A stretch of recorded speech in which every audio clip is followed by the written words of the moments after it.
अस्सलामु अलैकुम वरहमतुल्लाहि वबरकातुह।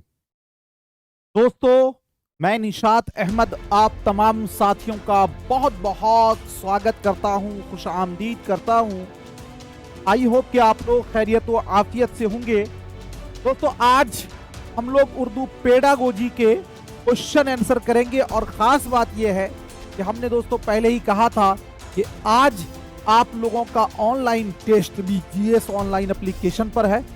सुबह में भी आप लोगों को ग्रुप के माध्यम से, ग्रुप के जरिए बताया गया था, और क्लास के बाद जब आपको टाइम मिले रात में या कल 24 घंटा के अंदर इसका रिजल्ट कल पब्लिश किया जाएगा। आप इत्मीनान से टेस्ट जरूर दीजिएगा। इसमें दो सेक्शन है, सेक्शन ए, सेक्शन बी, यानी कि दो ग्रुप है। सेक्शन ए में 30 ऑब्जेक्टिव क्वेश्चन होंगे उर्दू के पेडागोजी के, और सेक्शन बी में 30 हिंदी पेडागोजी होंगे। तो आप जरूर दीजिएगा, और हमारी कोशिश, हमारी उम्मीद है यही है कि दोस्तों आप पूरा का पूरा नंबर उठाइए, यानी 60 में 60। चलिए शुरू करते हैं आज का ये अहम सेशन। और जो लोग YouTube पे देख रहे हैं, एक मर्तबा वीडियो को लाइक कर देंगे, चैनल को सब्सक्राइब कर लीजिएगा। अगला क्वेश्चन है, से लिसानी फॉर्मूला में पहली जबान क्या होती है? मादरी जबान या इलाकाई जबान, हिंदी जबान, अंग्रेजी जबान और जदीद हिंदुस्तानी जबान? तो देखिए, मैंने आपको बताया कि से लिसानी फॉर्मूला में दोस्तों जो पहली जबान आपकी होगी वो कौन सी जबान होगी? तो वो आपकी होगी मादरी जबान, या मादरी जबान न होकर इलाकाई जबान। तो भाई जो इलाकाई जबान है वही ना आपकी मादरी जबान होती है। तो इसीलिए ऑप्शन नंबर जो है ए वाला आपका राइट हो जाएगा। ठीक है, अगला क्वेश्चन आपके स्क्रीन पर है। कहा जा रहा है कि तीसरी जमात, ये नसीम तीसरी जमात का तालिब इल्म है। तालिब इल्म का मतलब स्टूडेंट है।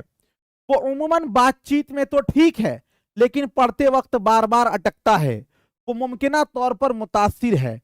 डिस्फेजिया, डिस्कैलकुलिया, डिसलेक्सिया और डिसग्राफिया। देखिए क्या कहा जा रहा है कि वो बातचीत तो ठीक ठाक से कर ले रहा है, लेकिन जब वो पढ़ता है उसी वक्त अटकता है। तो गोया के उसको पढ़ने में दुश्वारी है। और हमने आपको बताया था कि जब दोस्तों पढ़ने में दुश्वारी होगी तो उसको क्या कहेंगे? एक बात याद रखिए, डिसकैलकुलिया, कैलकुलेटर, दोस्तों ये क्या होगा? इल्मे रियाजी में दिक्कत अगर है, यानी अगर हिसाब में दिक्कत है तो तब डिसकैलकुलिया। यहां तो हिसाब में है नहीं। डिसग्राफिया मैंने कहा था कि अगर आपको लिखने में दुश्वारी है, किसमें दोस्तों? लिखने में, तब आपका डिसग्राफिया। तो लिखने में है नहीं यहां, बल्कि वो पढ़ने में अटक रहा है, तो इसीलिए ये क्या होगा? डिसलेक्सिया। ऑप्शन नंबर जो है सी वाला आपका राइट हो जाएगा। अगला क्वेश्चन, उस्ताद दूसरी जमात के तलबा को इशारों और चेहरों पर उतार चढ़ाव के साथ एक कहानी सुनाता है और तलबा से उस कहानी को अपनी मादरी जबान में दोबारा बयान करने के लिए कहता है। इस तरह वो जांच करता है कि सुनने की महारत को, पढ़ने की महारत को, लिखने की महारत को, सोचने की महारत को। सबसे पहले इस क्वेश्चन को एक मर्तबा आप और देखें, तब आप आंसर दीजिए। कह रहा है कि एक उस्ताद जो है ना, एक टीचर बच्चों को एक कहानी सुनाता है। तो जाहिर सी बात है, जब हम ही लोग आपको कोई कहानी सुनाते हैं, हाथ चमकाते हैं, आंख चमकाते हैं, भौं चमकाते हैं, तब ना आपसे कनेक्टिविटी हो पाती है। तो कह रहा है कि एक उस्ताद दूसरी जमात के तलबा को इशारों और चेहरों पर उतार चढ़ाव के साथ एक कहानी सुनाता है। जाहिर सी बात है, ठीक है, कहानी सुना लेता है इस तरह करके, और तलबा से उस कहानी को अपनी मादरी जबान में दोबारा बयान करने के लिए कहता है। भाई अगर उस बच्चे से कहा गया कि जो तुम कहानी सुने हो इसको तुम अपनी मादरी जबान में बयान कर दीजिए, तो एक बच्चा जो अपनी मादरी जबान में, या आप ही से कहा जाए कि एक कहानी मैं सुना रहा हूं आपको और इस कहानी को आप अपने मादरी जबान में बयान करिए, तो जब मैं ये कह रहा हूं कि मादरी जबान में बयान करिए, तो ये कब होगा? कोई बच्चा किसी भी कहानी को कब बयान कर सकता है? तो दोस्तों पहला है सुनने की महारत को जांच कर रहा है, पढ़ने की महारत को, लिखने की महारत को और सोचने की महारत को। देखिए क्वेश्चन का आंसर शायद आप लोग दे दें सही, लेकिन जब तक आंसर नहीं आएगा तब तक मैं थोड़ा सा लेट करूंगा। देखिए फिर मैं बोलता हूं, एक कहानी में आपको सुनाऊं, और मैं कहूं कि इस कहानी को आप अपनी जबान में, अपनी जबान का मतलब ये हुआ कि मादरी जबान में आप इस कहानी को बयान कर दीजिए। तो कब बयान कर पाइएगा दोस्तों? जब आपने कहानी को सही से सुना होगा तब। और जब आप नहीं सुने होंगे तो बयान नहीं कर पाएंगे। देखिएगा ना, उस्ताद पढ़ाते रहते हैं ऑफलाइन में, किसी बच्चे को अगर देखते हैं कि ये इधर उधर की बात कर रहा है तो उसको पूछते हैं कि अभी मैंने क्या बयान किया बताओ। अगर वो सही से नहीं सुना तो वो नहीं बता पाएगा। तो जाहिर सी बात है कि एक उस्ताद ने एक कहानी सुनाई और बच्चों को कहा कि आप अपनी मादरी जबान में बयान करिए, तो उस्ताद यहाँ क्या टेस्ट कर रहा है? सुनने की महारत को, कि ये इसने सही से सुना या नहीं सुना। तो दोस्तों वो इस तरह जांच करता है। तो क्या जांच कर रहा है? सुनने की महारत को। किसकी महारत को? सुनने की महारत को। चूंकि उसको बयान करने के लिए कहा, तो बयान उसी कंडीशन में जब होगा जब उसने सुना होगा। तो ऑप्शन नंबर जो है ए वाला आपका राइट हो जाएगा। अगला क्वेश्चन आपके स्क्रीन पर है, क्लासरूम में किसी मतन, मतन का मतलब होता है पैराग्राफ, ग्राफिक्स, एनिमेशन और आवाजों में बाहमी रब्त पैदा करने के अमल से मुराद है मल्टीमीडिया, तदरीस में वजाहत देने वाली पेशकश, खुद तालीमी से मुताल्लिक मतन की वजाहती पेशकश। देखिए इस क्वेश्चन को आप थोड़े सा, कुछ वर्ड ऐसा होगा जो आपको नहीं समझ में आ रहा होगा, पहले हम उसको एक्सप्लेन कर देते हैं। क्लासरूम में किसी मतन, मतलब मान लीजिए कि कोई पैराग्राफ है उसको, या दोस्तों ग्राफिक्स या एनिमेशन। एनिमेशन का मतलब ये होता है, जैसे मान लीजिए मैं एक आपको बोर्ड पे समझा रहा हूं, यहाँ पे देख रहे हैं कुछ लिखा हुआ है, यहाँ पे कुछ लिखा हुआ है, और इसी पर अगर हम कुछ कर देते कि एक पेड़ सा, आप देखते होंगे यूट्यूब वगैरह पे टीचर बोल रहे हैं एक पेड़ सा आ गया, यहाँ पर कुछ आ गया, ये सब आप देखते हैं ना, तो वो एनिमेशन हुआ। तो क्लासरूम में किसी मतन, ग्राफिक्स, एनिमेशन, तो यहाँ पे तीन चीज हो गया। देखिए एक हो गया आपका मतन, दूसरा हो गया ग्राफिक्स, तीसरा हो गया एनिमेशन। तीन चीज है इसमें। आवाज में बाहमी रब्त पैदा करना, मतलब जो स्लाइड, ये वजह से हम आप यहाँ पे देख रहे हैं ना, इसको स्लाइड कहते हैं। क्या कहते हैं? स्लाइड कहते हैं। तो मान लीजिए कि स्लाइड का मतलब ये हुआ कि जो आप मेरे बोर्ड पे लिखा हुआ देख रहे हैं, एगो जो दिखता है ये स्लाइड है। तो इस स्लाइड पर जो चीज आया उसी में हम बात कर रहे हैं, उसी से संबंधित। जैसे मान लीजिए कि मेरे स्लाइड पर ये उर्दू का क्वेश्चन आया, हम उर्दू की बात नहीं कर रहे हैं, हम बात कर रहे हैं कि फला जगह ये कैसे हो गया, तो ये इससे संबंधित नहीं है। लेकिन क्लासरूम में मतन, ग्राफिक्स, एनिमेशन और आवाज में, यानी उस पर जो आवाज दिया जा रहा है उसमें बाहमी रब्त पैदा करने को, अमल को क्या कहते हैं?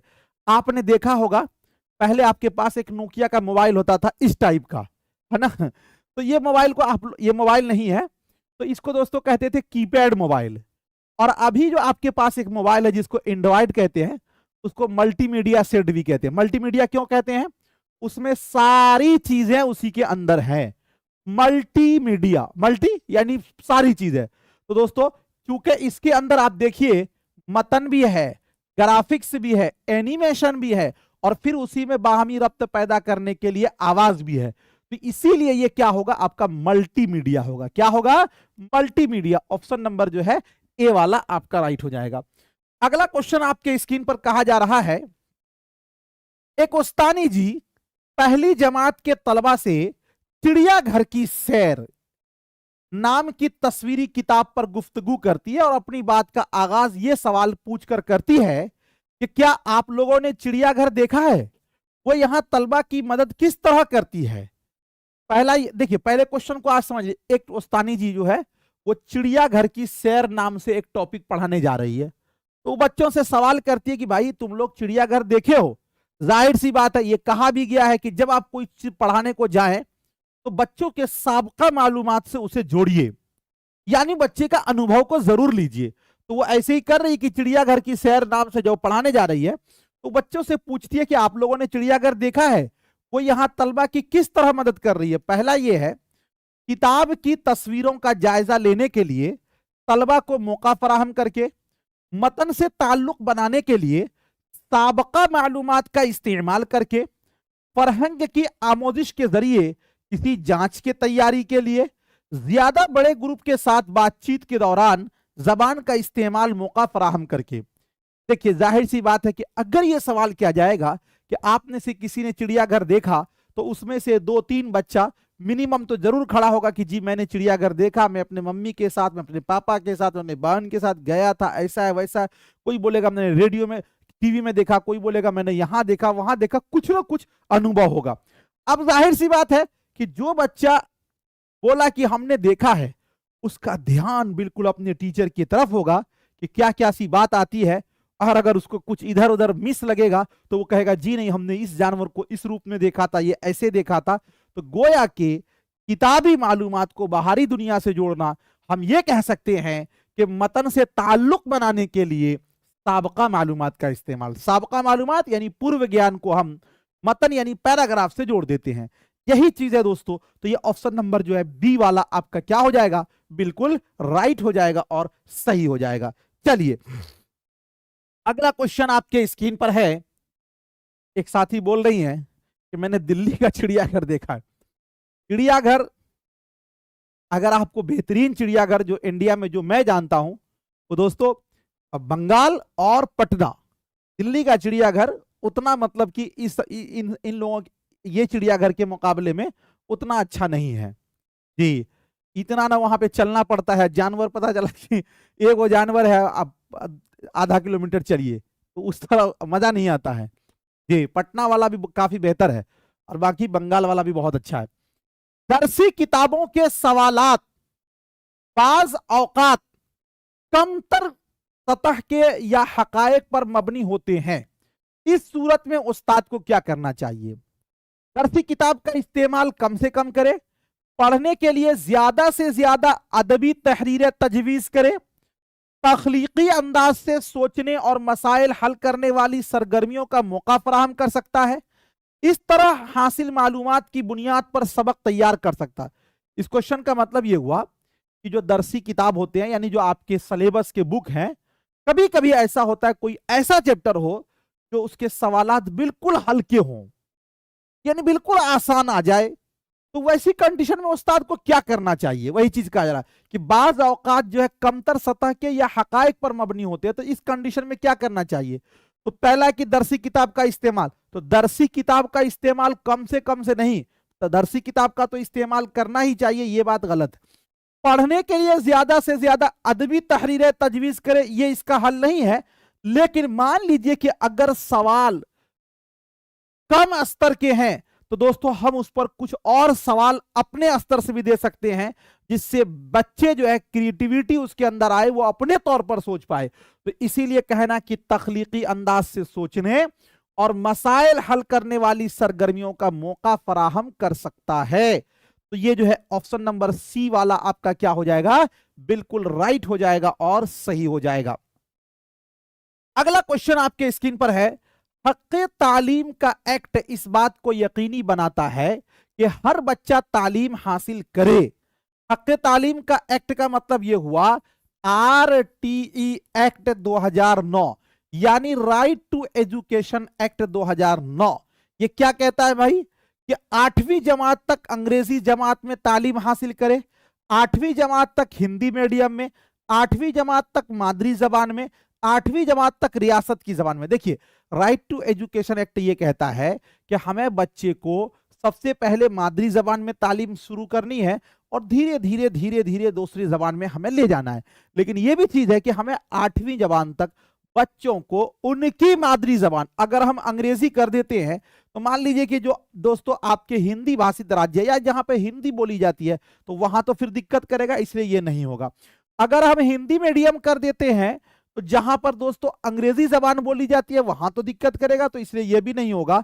इसीलिए ये सी वाला की 8वीं जमात तक मादरी जबान में तालीम हासिल करे, ऑप्शन नंबर सी वाला आपका बिल्कुल राइट हो जाएगा और सही हो जाएगा। अगला क्वेश्चन आपके स्क्रीन पर है। जबान पढ़ने के लिए समई और बसरी तरीका कार का इस्तेमाल किस लिए मुफीद है? सही तहरीर के लिए, दुरुस्त पढ़ना, दुरुस्त तलफ्फुज और सही सुनना। यानी ये कहा जा रहा है कि दोस्तों अगर जबान पढ़ने के लिए समई व बसरी, देखिए सबसे पहले आप जाने कि समई का मतलब क्या होता है और फिर आप जानिए कि बसरी का मतलब क्या होता है। समई का मतलब होता है सुनने वाला आला, यानी वो चीज जिसे हम सुनकर समझते हैं, और बसरी का मतलब होता है देखने वाला आला दोस्तों, यानी वो चीज जिसे हम देखकर सीखते हैं। जैसे अभी आपके पास मोबाइल फोन है वहां आप मुझे देखते भी होइएगा लेकिन सुनते भी होइएगा, तो इसलिए मोबाइल फोन समई व बसरी दोनों हो जाएगा।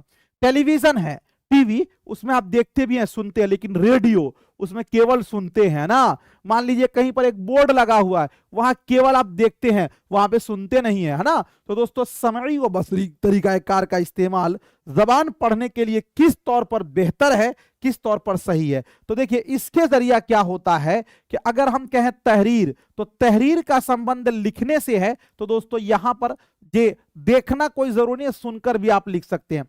सही सुनना तो केवल सुनना ही नहीं होता है, बल्कि दोस्तों इससे आपका दुरुस्त तलफ्फुज होता है। दुरुस्त तलफ्फुज का मतलब है जब आप सुनेंगे किसी चीज को तो वो चीजें आपके कान तक टकराएगी, जब आप देखेंगे तो उसके दो हर हरूफ को पहचान कर दोस्तों उसमें दुरुस्त तलफ्फुज आप ये कर सकते हैं। तो इसीलिए इसका जो है ऑप्शन नंबर सी वाला, हालांकि जब दुरुस्त तलफ्फुज ना होता तब दुरुस्त पढ़ना हो सकता था, लेकिन दोस्तों चूंकि दुरुस्त तलफ्फुज है इसीलिए ऑप्शन नंबर जो है सी वाला आपका राइट हो जाएगा। अगला क्वेश्चन, दरसी किताब से किसी कहानी के तारुफ से पहले उस्ताद को बातचीत करनी चाहिए। क्यों करनी चाहिए भाई? कहानी के मुश्किल अल्फाज पर, कहानी के सवालात और जवाबात पर, कहानी के असल पैगाम पर, कहानी के मरकजी ख्याल को तलबा के तजर्बात से जोड़कर उसे मुख्तसर बयान करने पर। यानी ये कहा जा रहा है इसमें कि जब आप कोई दरसी किताब में कोई कहानी शुरू कर रहे हैं, स्टार्टिंग कर रहे हैं, तारुफ का मतलब कहानी आप शुरू कर रहे हैं, तो पहले उस्ताद को बातचीत करनी चाहिए। आपने देखते हैं ना किसी भी क्लास में टीचर जब आते हैं, जैसे मैं ही आता हूं यहाँ पर, तो मैं कहता हूं कि हेलो साथियों, मैं निशात अहमद आप तमाम लोगों का खुशामदीद करता हूं, वेलकम करता हूं, आप लोग अच्छे होंगे, आवाज आ रही है, आज का क्लास काफी अच्छा है।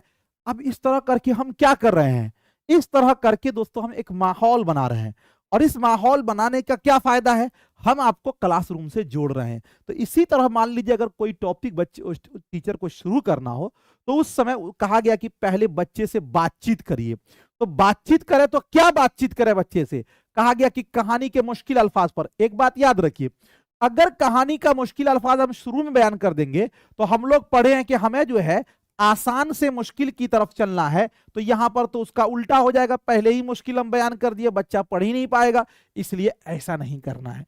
कहानी के सवालात और जवाबात पर, एक बच्चा जब टॉपिक को पढ़ा ही नहीं है तो उसका सवाल जवाब क्या कर पाएगा वो, इसलिए यह भी गलत हो जाएगा। कहानी के असल पैगाम पर, यानी कि उसका समरी, यानी कि उसके दोस्तों खुलासा, तो खुलासा कब होगा? जब कहानी पढ़ेंगे तब ना, इसलिए ये वाली बात भी गलत हो जाएगी। कहानी के मरकजी ख्याल को तलबा के तजर्बात से जोड़कर उसे मुख्तसर बयान करने पर। यहां पर जो एक लफ्ज है कि तलबा के तजर्बात से, ये वही चीज, जैसे मान लीजिए कि हमको कोई भी टॉपिक पढ़ाना हो, हम बच्चे से कुछ उनके बारे में पूछें कि आप इसको जानते हैं, इसके बारे में आपकी क्या ख्याल है, आपकी क्या राय है, तो जाहिर सी बात है बच्चे अपने अपने फीडबैक देंगे। तो गोया कि यही हुआ कि हम इस कहानी को पढ़ा जो रहे हैं, बच्चे के तजर्बात को भी इसमें हम शामिल कर रहे हैं, जो कि अच्छी चीज है, पॉजिटिव है। इसीलिए दोस्तों ऑप्शन नंबर डी वाला कि इसी पर एक टीचर को बात करनी चाहिए।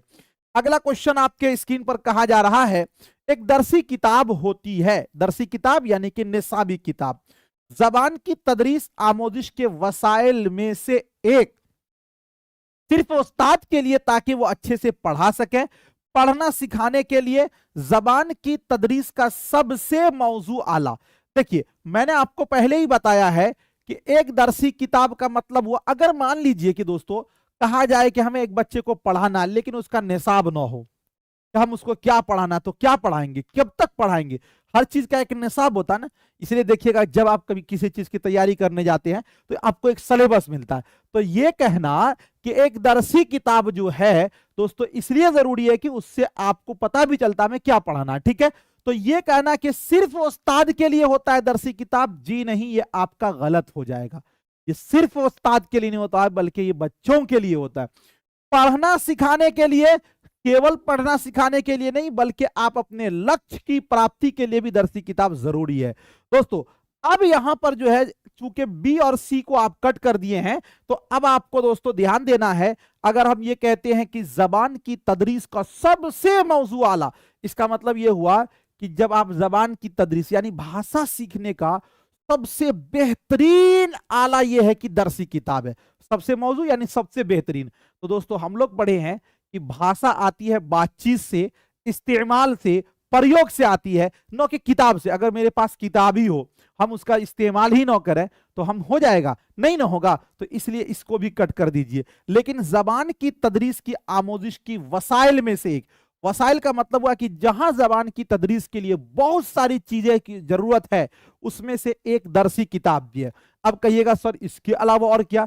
आपके पास दरसी किताब बहुत सारी हो, आप ऐसा करिए अभी से लेकर पीएचडी तक का बुक खरीद लीजिए, लेकिन कोई टीचर नहीं है तो क्या आप दरसी किताब से पूरा आप सीख लेंगे? नहीं। पता चला कि दरसी किताब के साथ साथ टीचर की जरूरत है। टीचर भी है, दरसी किताब भी है, लेकिन वो माहौल नहीं है, फिर भी आपके लिए दिक्कत है। माहौल भी है, सब चीज भी है, लेकिन दोस्तों आपको वैसा जो है जे टीचर नहीं है, तो फिर भी दिक्कत है। तो गोया कि दरसी किताब जहां बहुत सारे वसाइल हैं, उसमें से एक है आपके लिए, तो इसीलिए आपका ऑप्शन नंबर जो है ए वाला क्या हो जाएगा? राइट हो जाएगा। ठीक है, चलिए अगला क्वेश्चन आपके स्क्रीन पर है कि जबान की दरसी किताब में सबसे ज्यादा तवज्जो मरकूज रखनी चाहिए। यानी ये कहा जा रहा है कि जब आप जबान की दरसी किताब बोला, यानी जब आप बच्चे को भाषा शिक्षण करा रहे हैं, यानी कोई भी लैंग्वेज सिखा रहे हैं, तो सबसे ज्यादा हमें किस बात पर फोकस करनी चाहिए? तो पहला ये है मतनी मशकों की ज्यादा से ज्यादा तादाद पर, यानी बच्चे का हम ज्यादा से ज्यादा मतन का मश्क कराएं, यानी पैराग्राफ का। उम्र के मुताबिक मुनासिब मवाद पर, इसका मतलब यह हुआ कि बच्चे को जो भी चीज हम पढ़ाएं उसके उम्र का ख्याल हम जरूर रखें, उसी के अनुसार हम मवाद दें। और तीसरा हुरूफ के फंट साइज पर, इसका मतलब ये हुआ कि बच्चे को जो पढ़ाएं उसका साइज जो है ना सही होना चाहिए हुरूफ का। अखलाकियात पर मबनी कहानियों पर, इसका मतलब ये हुआ कि बच्चे को जब हम पढ़ाएं तो जो कहानी हम उसको सुनाएं वो अखलाकियात पर मबनी हो। लेकिन देखिए अखलाकियात पर मबनी या हुरूफ के फंट ये सब ठीक है, लेकिन जो मेन बात यह है कि बच्चे को जब हम दरसी किताब पढ़ाएं तो हमें इस बात को मद्देनजर रखना चाहिए कि दोस्तों वो जो हो तो वो क्या हो, बच्चे के उम्र के मुताबिक हो और उसी के अनुसार मवाद हो।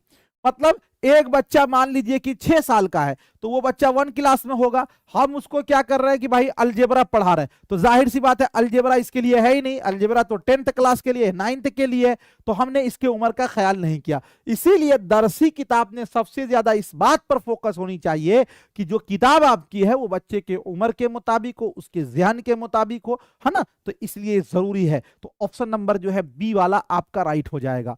चलिए अगला क्वेश्चन आपके स्क्रीन पर कहा जा रहा है कि एक मुतासिर कुन सबक से जबान की तदरीस शुरू करना होता है। ब्लैक बोर्ड पर लिखना, समई तरीक़ा कार के जरिया मकसद को वाज़ेह करना, सरगर्मी के साथ तालिब इल्मों की बहाली को बढ़ाना, सबक के असल मकसद को पेश करना।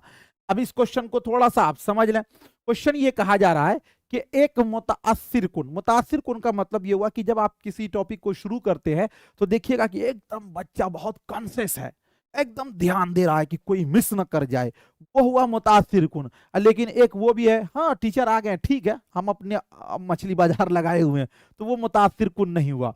तो एक मुतासिर कुन सबक से जबान की तदरीस शुरू करना कौन कहलाएगा? एक मुतासिर कुन सबक, यही मतलब इसका हुआ। ब्लैक बोर्ड पर लिखना, ब्लैक बोर्ड पर लिखने से बच्चे का काम नहीं होगा, वो तो एक टीचर ने लिखा है, इसलिए दोस्तों ये आपका नेगेटिव है। समई तरीक़ा कार के जरिया मकसद को वाज़ेह करना, यानी बच्चे को हम कुछ भी मकसद को सुना मतलब वाज़ेह करें तो वो सुनाकर ही। अब सुनकर दोस्तों ध्यान दीजिएगा, हम लोग ने ये पढ़ा है कि बच्चे को हमें जो भी चीज पढ़ानी है हमें ये हत्तल इम्कान कोशिश करनी चाहिए कि सारे बच्चे उसमें शामिल हो और बच्चे खुद से सीखें, उस्ताद सिर्फ उसकी रहनुमाई करे। जी, ये नहीं कि उस्ताद पूरे एकदम तकरीर करे बच्चे खामोश होकर सुने, जी नहीं, हमें हर बच्चे को शामिल करना है और बच्चे सरगर्मी का अमल खुद पूरा करे, यानी उस्ताद सिर्फ उसकी रहनुमाई करे। तो अगर ये कहना है कि बच्चे को एक मुतासिर कुन सबक जो है वो समई तरीक़ा कार के जरिया मकसद को वाज़ेह करना, तो यानी सुनकर, तो बच्चे का तो कोई रोल इसमें नहीं हुआ, वो तो सुनकर, इसलिए ये निगेटिव हो जाएगा। सरगर्मी के साथ तालिब इल्मों की बहाली को बढ़ाना, बहाली का मतलब वो नौकरी वाला बहाली नहीं हुआ, मतलब ये हुआ सरगर्मी के साथ का मतलब ये हुआ कि हम एक्टिविटी के जरिए पढ़ा रहे हैं। उन बच्चों को भी हम इसमें ले रहे हैं जो बच्चे शर्मा रहे हैं, सारे बच्चों के दोस्तों हम इसमें शामिल कर रहे हैं, ये हुआ इसका बहाली का मतलब। ठीक है, तो इसीलिए आपका जो है ऑप्शन नंबर सी वाला क्या हो जाएगा? राइट हो जाएगा। चलिए अगला क्वेश्चन आपके स्क्रीन पर कहा जा रहा है, जबान की आमोजिश में पोस्टर और इश्तिहारात को एक मवाद के तौर पर इस्तेमाल किया जाता है ताकि डॉट डॉट माला माल माहौल फराहम की जाए। ये माहौल है, माहौल फराहम की जाए मश्क से, प्रिंट से, खानों से और खेल से। ये क्या कहा जा रहा है कि दोस्तों जबान की आमोजिश में पोस्टर, यानी जब बच्चे को भाषा आप सिखा रहे हैं तो उसमें जो है ना पोस्टर यानी बैनर और इश्तिहारात को एक मवाद के तौर पर इस्तेमाल किया जाए ताकि डॉट डॉट माला माल माहौल फराहम किया जाए। आपने देखा होगा प्राइवेट स्कूल में तो माशाल्लाह बहुत इसका एहतमाम किया जाता है, सरकारी में भी रहता है। सरकारी में भी जब आप जाइएगा क्लासरूम में देखिएगा पूरे दीवार पर 1 से लेकर 100 तक गिनती रहता है, ए से लेकर जेड तक, है ना, जनवरी फरवरी मार्च अप्रैल ये सारी चीजें, चैत बैसाखी ये सारी चीजें रहती है। वो क्यों लगाई जाती है? ताकि एक माहौल प्रिंट समृद्ध वातावरण बने। जी तो दोस्तों ये कि जो है कि पोस्टर और इश्तिहारात को एक मवाद के तौर पर इस्तेमाल किया जाए ताकि जो माहौल बने वो प्रिंट से माला माल माहौल बने। इसी को हिंदी में अगर आप कह सकते तो प्रिंट समृद्ध वातावरण हो। ठीक है, तो ये ऑप्शन नंबर जो है बी वाला इसका क्या हो जाएगा? राइट हो जाएगा। ठीक है, चलिए अगला क्वेश्चन, कौमी दरसियात का खाका 2005 मुरत्तिब किया है। यूनिवर्सिटी ग्रांट कमीशन ने, national council of educational research and training ने, नेशनल फॉर ट्रेनिंग ने, और ये है डिस्ट्रिक्ट इंस्टीट्यूट ऑफ एजुकेशन जी एंड ट्रेनिंग ने। अब देखिए सबसे पहले आप तो ये समझ लें कि दोस्तों हमको इस क्वेश्चन में ये कहा जा रहा है कि कौमी दरसियात का खाका, तो कौमी दरसियात का खाका का मतलब क्या होता है? इसको कहते हैं NCF। इसका 2005, ये 2005 में आया था। ठीक है ना, तो दोस्तों नेशनल कैरिकुलम फ्रेमवर्क, इसका पूरा फुल फॉर्म हो गया नेशनल कैरिकुलम फ्रेमवर्क है। नेशनल यानी राष्ट्रीय पाठ्यचर्या की रूपरेखा, यानी पूरे भारत में जब पढ़ाएंगे तो एक दस्तावेज है कि किस किस चीजों को हमें फॉलो करना है, क्या क्या रूल नियम है, वही एक लेखा जोखा इसके अंदर है NCF। लेकिन दोस्तों इसको तैयार किसने किया था? वही है मुरत्तिब करना, यानी किसने इसको तरतीब दिया था। अगर आप कहते हैं यूनिवर्सिटी ग्रांट कमीशन, तो यूनिवर्सिटी का दोस्तों आप सुने होंगे UGC, यू से यूनिवर्स, जी से ग्रांट, और यूनिवर्सिटी ग्रांट कमीशन, तो इसने नहीं किया था। और ये है आपका नेशनल काउंसिल, नेशनल दोस्तों इससे होगा N और काउंसिल हो जाएगा C, of education E, education E से होगा रिसर्च R, और एंड ट्रेनिंग, ट्रेनिंग है ना ये NCER, और ट्रेनिंग आपका T हो जाएगा NCERT। NCERT का मतलब क्या होता है? NCERT एक संस्था है जो दोस्तों पूरे भारत के अंदर जो किताबें वगैरह होती हैं वो कैसे छपेंगी, क्या ये इससे संबंधित यानी मवाद से संबंधित कामों को वो देखती है। तो ये जो कौमी दरसियात का खाका 2005 है, इसको दोस्तों NCERT ने ही तरतीब दिया था, इसीलिए ये आपका जो है ऑप्शन नंबर बी वाला आपका राइट हो जाएगा। और ये वाला जो है district institute of education and training, जिसको डाइट भी आप कहते हैं, तो ये तो दोस्तों डिस्ट्रिक्ट लेवल पर जो ट्रेनिंग दिया जाता है, प्रशिक्षण दिया जाता है, उसके लिए है, ये नहीं होगा आपका। ठीक है, तो ऑप्शन नंबर जो है बी वाला आपका राइट हो जाएगा। क्लियर? चलिए अगला क्वेश्चन दोस्तों आपके स्क्रीन पर है कि क्लास में खेल सरगर्मियों के जरिए तलबा को जबान सिखाते हुए ये ख्याल रखना मुनासिब है कि यह सरगर्मी, मतलब अगर बच्चे को हम खेल से बच्चे को सिखा रहे हैं तो, लेकिन ध्यान ये बात भी रखनी चाहिए कि ये सरगर्मी क्या तलबा को मजीद अदबी मुताले पर रागिब करे, जे टेक्नोलॉजी की मदद से होने वाली सरगर्मियों के मुकाबले कम लागत हो, यानी ये ध्यान में रहे कि ये कम लागत का हो, कम खर्चा का हो, अंदाजा कारी और हुसूल इल्म के से मरबूत हो, दरसी किताब देखने की जरूरत कम से कम कर दे। यानी बच्चे को आप जब आप पढ़ा रहे हैं खेल खेल में, तो आप ऐसा पढ़ाए कि वो किताब ही ना देखे। जी नहीं, ध्यान दीजिए, कहा जाता है ना आप कोई भी काम कराएं बच्चे से तो दोस्तों एक नसीहत आमोज हो, यानी बच्चे को मोटिवेट करे वो पढ़ने पर, है ना जी। ये नहीं कि बच्चे को खेल खेल में सिखाएं वो, और इतना ना खेल का वो आदी हो जाए कि वो पढ़ाई छोड़ के वो खेली की तरफ पागल रहे। तो ये दोस्तों हम अपने मेन मुद्दे से हटना हुआ। मेन हमारा टारगेट तो ये है कि बच्चे को सिखाना है, बच्चे पढ़ने की तरफ क्या करें, आ जाएं, बच्चे पढ़ने की तरफ रागिब हो जाएं, बच्चे पढ़ने से जुड़ जाएं, ये हमारा मेन मोटिव है। उसी में दोस्तों हम खेल खेल में सिखा रहे हैं ताकि वो वातावरण उसको मिलता रहे।